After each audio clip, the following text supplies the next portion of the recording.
For most of human history, people have believed in some kind of spiritual realm that exists alongside the world as we know it. Right, and the biblical authors are no exception. Yeah, for them, the spiritual realm is a different kind of realm than ours. And to highlight that difference, the Bible refers to God's space as the sky or the heavens. Because the sky is really different from the land. It's above and beyond. And up there are shiny bodies that move around. I think of these as flaming gas balls. But when the biblical authors looked up, the stars gave them a way to talk and think about spiritual beings. In the Bible, they're called the sons of God, or the rulers and authorities, or even sometimes the divine council. So that sounds really important. What does the divine council do? Well, they're introduced in Genesis chapter 1, where they're called the host of heaven, that is, the sun, moon, and stars.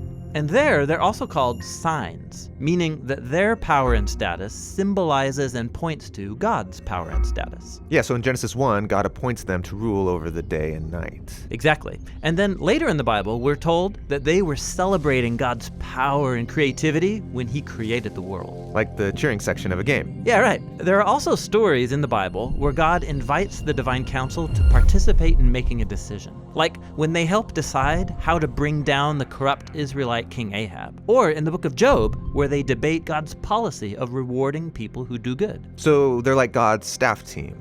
But why does God need a team? If he's powerful enough to create the whole universe, he could surely rule it without any help. Well, he doesn't need them. But apparently, the God of the Bible wants to share authority with others. Oh, right. God shares his rule with human partners on Earth.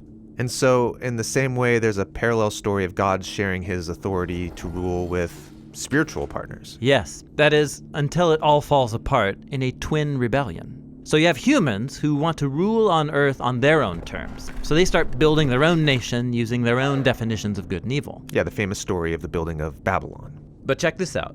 When biblical authors like Moses or Isaiah looked back at the origins of Babylon, they saw more than just a human rebellion, but also a spiritual rebellion. What was this spiritual rebellion? Well, there were members of the divine council who, like the humans, didn't want to represent God's authority anymore. They wanted to be God, and they rebelled.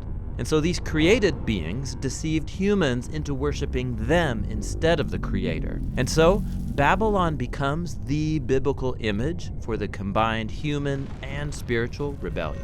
And so God scatters the people from Babylon into different nations. And in the book of Deuteronomy, Moses says, this is when God also scattered the rebels of the divine council with them. So the nations are handed over to spiritual rulers. Yes, and this is why when the biblical prophets look out at the violent empires of their day, they see two dimensions to all the chaos and injustice. Human rebels who are being corrupted by the worship of spiritual rebels, the idol gods of money, sex, and military power. Yeah, when humans give their allegiance to these powers, it leads to a world like ours. Right, and the best example of this is the story of the Exodus, where we're told that the Egyptian genocide of the Israelites was inspired by Pharaoh and by the gods of Egypt. That's really intense. But it's not the end of the story. When God rescued the Israelites from Egypt and its gods, he invited them to become his covenant partners and learn a different way of ruling the world. And they agree to it, but in the end they don't honor the partnership. They give their allegiance to other gods. And so this leads to their exile in Babylon, where they become slaves once again to a foreign nation and their spiritual rulers, awaiting a new exodus into freedom.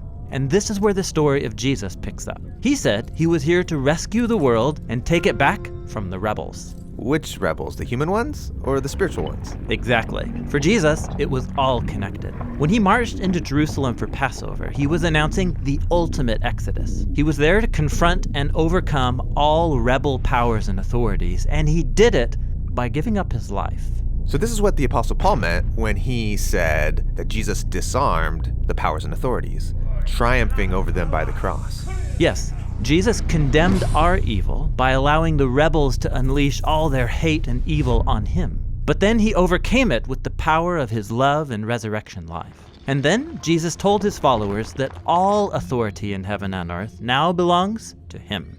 Now, the ultimate human and divine partner. This is really good news. Yeah, and it's why the apostles started inviting everyone to give their allegiance to the risen Jesus, to discover freedom and a new way to be human. Now, while Jesus gained a decisive victory over the rebel powers, he didn't destroy them. They're still around, causing problems. Yes, and in fact, they are the problem. The apostles said that humanity's real enemy is never another human. Rather, it's the spiritual powers that animate our cultural idols that inspire hatred, division, and violence. So when I see people hurting other people, behind it is the divine council gone rogue.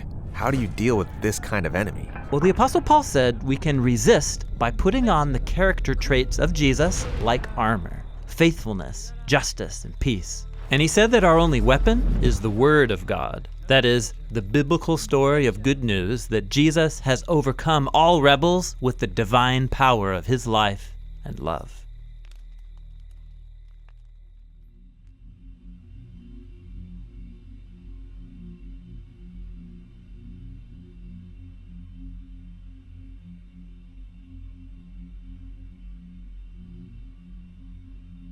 You just watched a video on the Divine Council. Now, there are more spiritual beings in the heavenly realm along with the divine council. They're called angels and cherubim, and that's what we're going to look at next.